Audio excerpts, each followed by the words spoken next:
If you think about the energy system that we live in, as you transition between thermal generation and you move in towards renewable generation, some interesting things are going to happen in our energy system. And this is a relatively complicated graph, but what it's showing is a price duration curve, and that represents, in a traded market that we operate in, the proportion of time when prices are high and when they're low, and the distribution of that.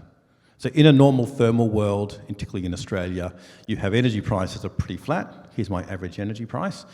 And occasionally the prices go high and occasionally the prices go down. But as you get increasing amount of renewable energy going into that system, that distribution curve changes. And what that means is over time, particularly as you get 20, 30, 40, 50, 60% renewable energy going into your system, that the concept of an average energy price goes away, and what you get is much more time when the energy prices are quite high, times when the energies are lower, and a lot of times when the energy pricing is going to be negative because there's too much energy in the system. And that means fundamentally it's going to be different. The cost of energy is not going to be the most important thing for an energy company, particularly one like ours. It means when and how you use energy is going to be critically important. If we know when energy is going to be used, we can start optimizing that energy consumption at the household level in terms of when energy is produced inside houses. You can start thinking about when energy is produced at a distribution level in terms of a local community or a local area.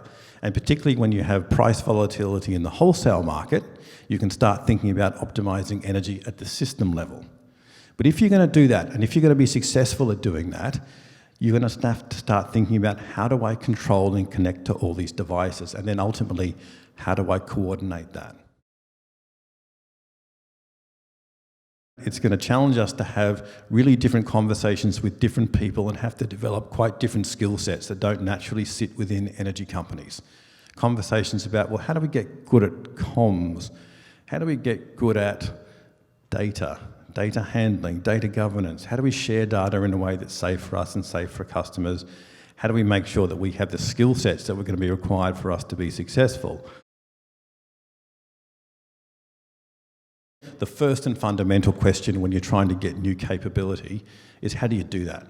And it's a challenge between, do you outsource that? Do you find the best people out there in the world who can help you do that? Or do you have to sort of go, right, well, we've got to toughen up. We've got to develop a lot of these capabilities in-house, things that we can't do, things that are uncomfortable.